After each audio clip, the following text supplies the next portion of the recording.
নমস্কার বন্ধুরা, কবিতার সংসারে আর একবার আপনাদের স্বাগত। আজকে একটু বেরিয়েছি, দেখতেই পাচ্ছেন। কোথায় যাচ্ছি সেটাই বলবো এখন। আমি যাব হচ্ছে আমার বাপ কাকার পুরনো ভিটে আছে খড়িবাড়িতে, সেখানে যাব। আর ওখানে যাব তার একটা উদ্দেশ্য আছে, সেটা হলো ওখানকার জমি সংক্রান্ত একটু সমস্যা হয়েছে, জমি বাড়ি নিয়ে। তা সবাই মানে আমার বাবারা 5 ভাই, 4 ভাই যাবে। আর বাবার অবস্থা তো ভালো না, আপনারা তো সবাই দেখেছেন। তাই বাবার হয়ে আমাকে যেতে হবে। তা ওখানে যাব, একটু সমস্যা হলেও হতে পারে। তা জানি না কতটা কি তুলতে পারবো, আমাকে একাই তুলতে হবে। দেখতে পাবেন আমাদের পুরনো বাড়ি কেমন ছিল, একেবারেই গ্রামে খুব ছোট্ট বাড়ি ছিল। সেখান থেকে আজকে বাবা কাকারা এই শহরের বুকে প্রতিষ্ঠিত হয়েছে।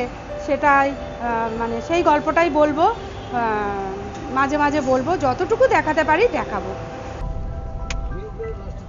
আমি কথা বলবো না, কত কথা বলতে হবে না। তুই হচ্ছে রিপোর্টটা তোর যখন করেছিল তোর বিলেজেটা অন্য জায়গায় ছেলে তো যেতে পারিনি, কারণ ওর কাজ আছে, তাই ড্রাইভার নিয়েই বেরিয়েছি। বাবা কাকার ভিটে যাচ্ছি, পুরনো ভিটে। ওখানে গিয়ে তো সব দেখতেই পাবো।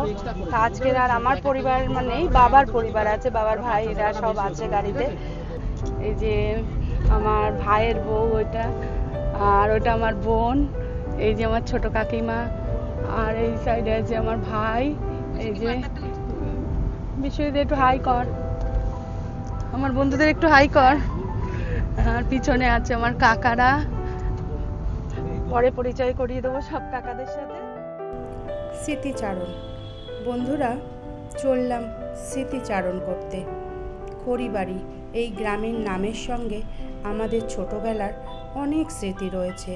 এই গ্রামটি হলো আমার বাপ কাকার জন্মভিটা। আমার জন্ম অবশ্য কলকাতাতে। জ্ঞান হয়ে থেকেই আমি মধ্যমগ্রামে আছি, কিন্তু মাঝে মাঝে ওই দেশের বাড়িতে যেতাম। আমাদের একটা দালান কোঠা ছিল, সেই দালানের সামনে একটা বড় বারান্দা ছিল, আর বারান্দার সামনে ছিল বড় একটা উঠান। এই উঠানের মাঝখানে ছিল একটা বড় শিউলি ফুলের গাছ। আমরা যখন দুর্গাপূজার আগে ও পরে দেশের বাড়িতে যেতাম, তখন সবাই মিলে একসাথে, মানে কাকারা, পিসিরা, তাদের ছেলে মেয়েরা সবাই মিলে ওই বারান্দায় লাইন দিয়ে ঘুমাতাম। আর ভোর হতে না হতে আবছা অন্ধকারে যখন ঘুম ভাঙত, তখন ওই উঠানে দেখতাম শত শত সাদা সাদা ফুল বিছিয়ে রয়েছে। আর সে ফুলের যে কি বাস, তা ভাষায় প্রকাশ করা সম্ভব নয়। কিন্তু এত স্মৃতি নিয়ে ওখানে যখন 30 থেকে 35 বছর পরে গিয়ে উঠলাম, দেখতে পেলাম বাড়ির নামে আছে একটা পাঁচিল। বুকে খুব কষ্ট হচ্ছিল, চোখ দুটো খুঁজছিল সেই পুরানো ভিটাটা। আর শুধু পড়ে আছে আমাদের পঞ্চনন্দ থানটি জরাজীর্ণভাবে।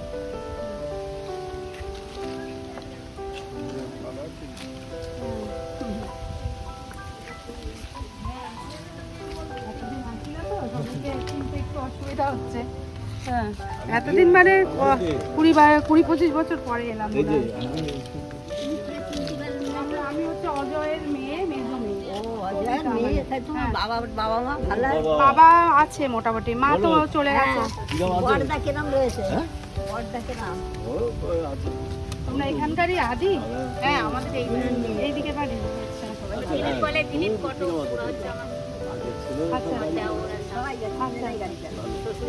আপনাদের তো কাউকে চিনি না, আসা হয় না এখানে। আচ্ছা, ওই যে আমার কাকা তপন। ওখানে আমাদের 2 বিঘে জমির ওপর ছিল ভিটে বাড়িটা। ভিটে বাড়ির বাউন্ডারিটা পেরিয়ে আমাদের অনেক জমি ছিল। সেই জমিতে আমাদের কত রকম গাছের বাহার, কি না নাম বলবো। আম, কাঁঠাল, পেয়ারা, জামরুল, আরও নারকেল, সুপারি, সে বলে শেষ করা যাবে না। এই গাছ পেরোতে না পেরোতেই পড়তো একটা বড় বাঁশঝাড়, আর ওই বাঁশঝাড়ের ফাঁক দিয়ে দেখা যেত আমাদের নিজের একটা পুকুর। হ্যাঁ, সেই পুকুরে কত মাছ চাষ করতো, বাবা কাকারা সেই পুকুর থেকে কত মাছ ধরতো, আর যখন যেতাম সেই মাছই আমরা খেতাম। লজ্জা পাচ্ছি, লজ্জা লজ্জা পাচ্ছি, খুব লজ্জা পাচ্ছে। ভাইয়ের বউ এখন ক্যামেরার সামনে আসতে পারবে না। আর মুখটা দেখো, মুখটা দেখো, এই দেখো খুব লজ্জা পাচ্ছে।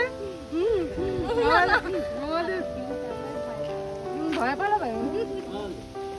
এই যে এদিকে এসো, একটু আলাপ করে নিয়ে এই যে ছোট কাকিমা। কাকিমা কম, বন্ধু বেশি। আমার সব কাকিমা আমার বন্ধু। নমস্কার জানাচ্ছি।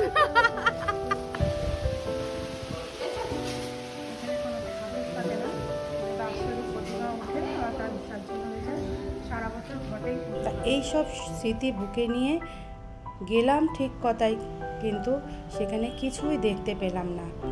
মনে কষ্ট নিয়ে অনেক অনেক স্মৃতি মাটিতে চাপা দিয়ে আবার আমি আমার এখনকার বাসস্থান মধ্যমগ্রামে ফিরে আসি। তো বন্ধুরা, আমি বাড়ি ফিরলাম। দেখছেন কিরম বৃষ্টি পড়ছিল, মানে পুজো দিচ্ছিলাম যখন ভিজে গেছি, গাড়িতে আসলেও ভিজে গেছি রীতিমতন, গাড়ি থেকে নেমেও। পুরনো বাড়িতে গেছিলাম, কিন্তু বাড়ির কিছু আর চিহ্ন নেই, সেখানে এখন অন্য লোকের বাস, তাই বাড়ি দেখাইনি। শুধু আমাদের যে মানে থান বলছিলাম, বাবাদের জন্ম এই থানে, সেই থানটুকুই দেখিয়েছি আর মন্দিরটা দেখিয়েছি, বেশি কিছু দেখাতে পারিনি। তা জমির সব মাপঝোপ হবে বলেই গেছিলাম, সে মাপঝোপ হয়েছে, মোহরি নিয়ে গেছিলাম। তা এরপরে কি হবে, জমি কার দখলে যাবে জানি না, এসব বড় ঝামেলা, সেসব নিয়ে আমি কিছু বলতে চাই না। তা আজকের ভিডিওটা বন্ধুরা এই পর্যন্তই। পরের ভিডিও আবার দেখা হচ্ছে। যদি ভিডিওটি ভালো লাগে অবশ্যই লাইক করবেন, শেয়ার করবেন এবং ফলো করে দেবেন।